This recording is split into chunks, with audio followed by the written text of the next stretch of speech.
Voyez les yogis, je m'appelle Manon Bergeron, je suis enseignante et yogathérapeute.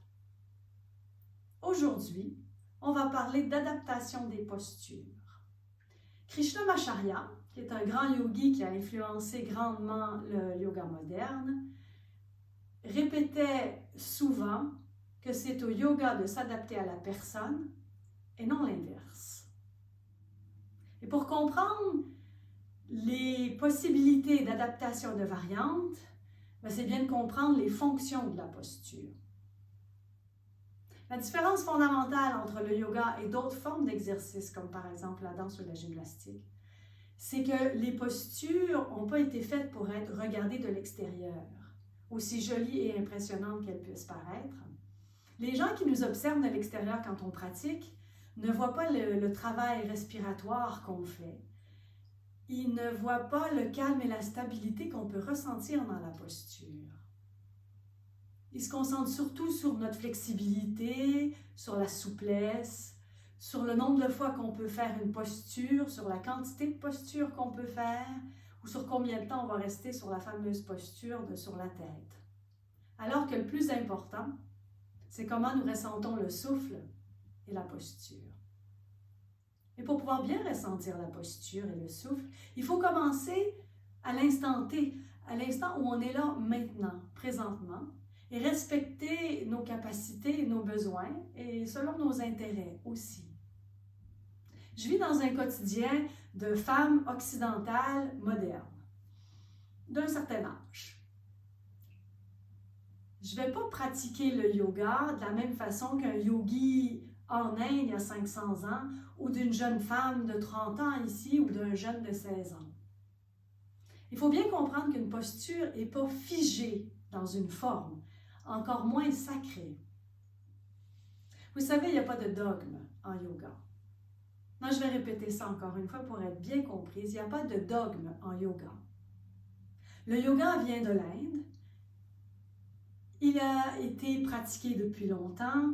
Il y a des textes anciens qui en parlent. Et ces textes peuvent nous aider à approfondir notre connaissance et notre compréhension du yoga.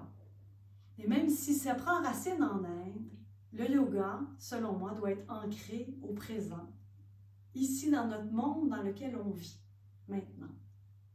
Le yoga sert à calmer le mental et nous apporter un état de bien-être. Et notre pratique doit nous mener vers cet objectif. Et pour ce faire, il est bien de s'observer constamment pendant la pratique et d'évaluer où on en est pendant la séance de yoga. Vous devez savoir pourquoi vous faites telle ou telle posture ou telle technique de respiration. Et dans la pratique de yoga, on va privilégier plutôt la fonction de la posture plutôt que juste la forme. C'est-à-dire, qu'est-ce que la posture nous apporte plutôt que juste de quoi elle a l'air. Et une même posture peut avoir plusieurs fonctions. Chaque posture appartient à un groupe selon le mouvement de la colonne vertébrale. Il y a l'extension axiale qui va vers le haut, c'est-à-dire que la colonne est alignée verticalement et le dos est redressé le long de son axe.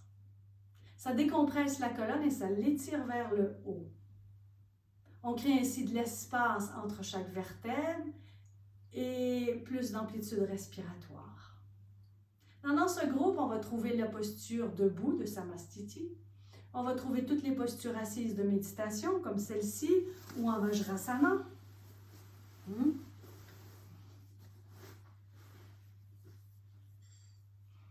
Et on trouve aussi la posture du bâton, Dandasana. La flexion, c'est le mouvement où le tronc s'incline vers les membres inférieurs ou inversement. Elle étire généralement toute la chaîne postérieure, c'est-à-dire tout l'arrière du corps. Et ces postures se prennent à l'expiration et l'attention est mise sur la région de l'abdomen. Et dans ce groupe, on va trouver les flexions avant, donc que ce soit debout ou assis. On va trouver Apanasana aussi. L'extension vertébrale, c'est le mouvement où la colonne est en extension axiale, c'est-à-dire vers le haut, mais aussi vers l'arrière et qui va vers l'arrière. Donc, le dos se redresse et s'arque. Et donc, il y a un éloignement du tronc par rapport aux membres inférieurs. En yoga, on parle souvent de flexion arrière ou de posture d'ouverture. Ces postures se prennent généralement sur l'inspiration et l'attention va être portée beaucoup plus sur la cage thoracique ou tout le haut du corps. Donc, dans ce groupe, on va trouver par exemple Virabhadrasana, qui est la posture du héros 1, la demi-flexion. On va trouver aussi le cobra ou encore la table à 2 pieds.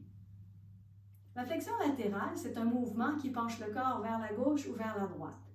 Elle étire donc tout le côté, toute la colonne vertébrale, mais de façon latérale. Elle renforce les obliques.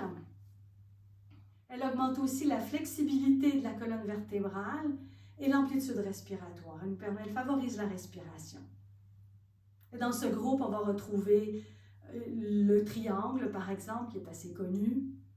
La rotation axiale est un mouvement où la colonne subit une torsion avec un point fixe. C'est souvent les hanches qui sont fixées.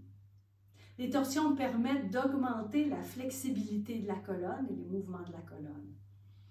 Et dans ce groupe, on va retrouver toutes les torsions, qu'elles soient debout, assises ou couchées. Donc, chaque groupe a une fonction particulière. Par exemple, si vous voulez ouvrir la cage thoracique, vous allez favoriser les postures de flexion arrière. Et si vous voulez étirer l'arrière du corps, alors vous allez probablement faire plus de flexion vers l'avant. Chaque posture a également des effets sur les muscles et les articulations. Mais comme on est chacun différent, qu'on a chacun une structure qui nous est propre, un ressenti corporel qui nous est propre, mais les effets des postures n'est pas nécessairement le même pour chaque personne. Prenez un exemple, allez, on va le faire. Soyez-vous le dos droit, peu importe où vous êtes, debout ou assis. Et inspirez, montez les bras jusqu'en haut. Et concentrez-vous sur votre ressenti corporel. Et faites-le encore une fois. Regardez bien, où est-ce que vous ressentez? Est-ce que vous ressentez plus le dos qui s'étire? Est-ce que vous le ressentez dans les épaules?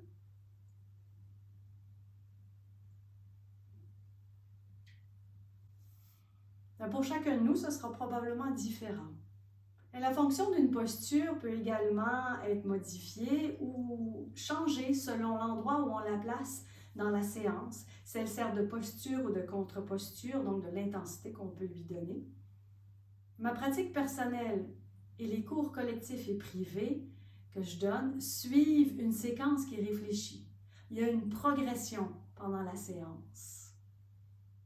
Il y a une raison pour laquelle je choisis une posture, l'ordre dans lequel je la mets et l'adaptation que je peux y apporter. On adapte aussi pour intensifier une posture ou pour l'alléger. Prenez la posture debout de Samastiti. À l'inspiration, levez les bras, étirez-vous. Expirez, contractez les abdominaux et prenez la demi-flexion. Ça, c'est le dos qui est parallèle au sol. Les jambes sont redressées, les bras sont le long des oreilles. Et c'est une posture qui est quand même assez tonique. Maintenant, si vous pliez légèrement vos genoux là maintenant, vous allez peut-être déjà sentir que la posture a une aisance qu'il n'y avait peut-être pas avant si vous êtes moins étiré dans le bas du dos. Et vous sentez peut-être déjà moins de pression ici. Après, dans les épaules, c'est beaucoup plus demandant d'avoir et exigeant d'avoir les bras ici. On pourrait très bien avoir un bras derrière le dos ou les deux bras derrière le dos. Un tout petit peu revenez en avant, voyez la différence. Et évidemment, on arrive ici avec les bras sur les cuisses et même quand on étire les jambes, même quand on redresse les jambes, il y a quand même une aisance dans la posture qui est différente de quand on est ici, qui est un peu plus exigeant. Inspirez, remontez le dos droit. Inspirez, rabaissez les bras.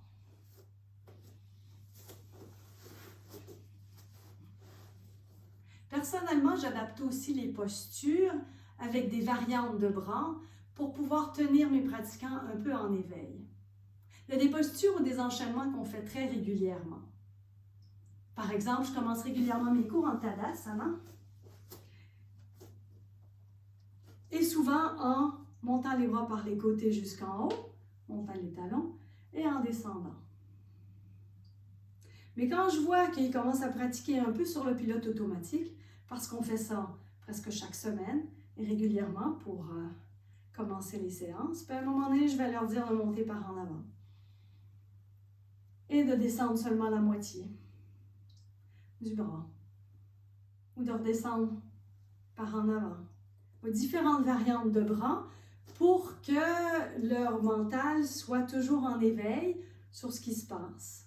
Donc, si vous faites régulièrement une posture de la même façon depuis très longtemps, peut-être que vous devriez essayer une variante et voyez si ça apporte une certaine qualité et une autre profondeur à votre pratique.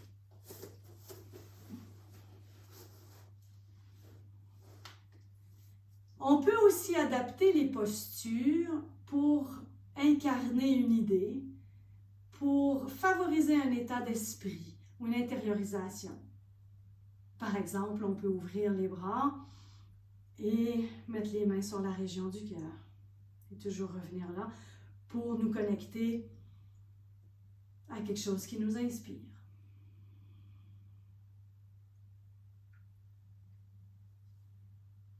Donc, en conclusion, c'est important d'adapter sa pratique et de se demander si la forme classique est bien utile pour nous au moment où on cherche à la faire. Et c'est pour ça qu'il est préférable de se concentrer sur la fonction de la posture plutôt que juste sur sa forme. De commencer là où vous êtes présentement, d'être à l'écoute de vos ressentis corporels et de votre respiration. Et rappelez-vous que le but du yoga, c'est d'atteindre un état de calme et de bien-être. Et votre pratique est là pour vous aider à atteindre ce but. L'adaptation et la transformation sont à la base même du yoga. Et c'est en fait ce qui fait sa force et sa grande beauté. Je vous remercie d'avoir été là aujourd'hui. Namasté.